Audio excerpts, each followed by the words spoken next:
আমার দিব্যি, আবার দিব্যি দিয়ে বসলে। আমার নাম করে সেদিন বিজন তোমায় গিয়ে বলেছে আমাকে নাকি ঘাড় ভাঙা। আরে বাবা, ঘাড় ভাঙা নয়, ওটা দাঁড় ভাঙা হবে, মাথায় কিছুই থাকে না। ওই হলো বৌমা, তোমাকে বলেছিল ওই ঘাড় ভাঙাতে গাড়িতে তুলতে গিয়েছিল, তাই বলেছিল না? হ্যাঁ তাই। আগে না, সেদিন সে গিয়েছিল নিউ মার্কেটে, তখন সন্ধ্যে 7টা। হতেই পারে, সে তো আপনাকে সিয়াপ করতে গিয়েছিল ওই নিউ মার্কেট হয়ে। এটা নিরেট ভুল, বলতে ইচ্ছে করছে, তবু দিব্যি দিয়েছো তো ওই বলতেই হচ্ছে।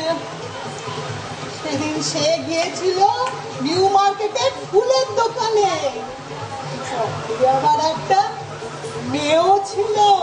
ও মা, মেয়ে? তাই নাকি? মেয়ে মানে কত বয়স তার?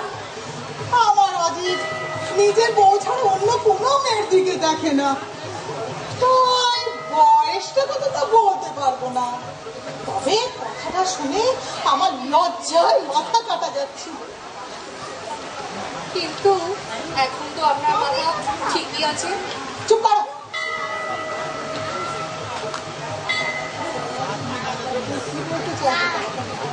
তুমি কি বলতে চাইছে তারা কাকি? দেখো, কোনো জল্লাদিনীর পাল্লায় তো পড়েনি। মা, তাহলে তুমি কি নিয়ে বাঁচবে? এসব কি বলছেন তারা কাকি? ওর স্বভাব আমি জানি না, ও কি না এই বয়সে, না না অসম্ভব, এ হতেই পারে না।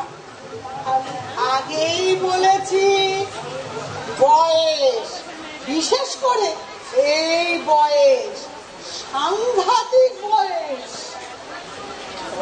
বললে যাবার বয়স।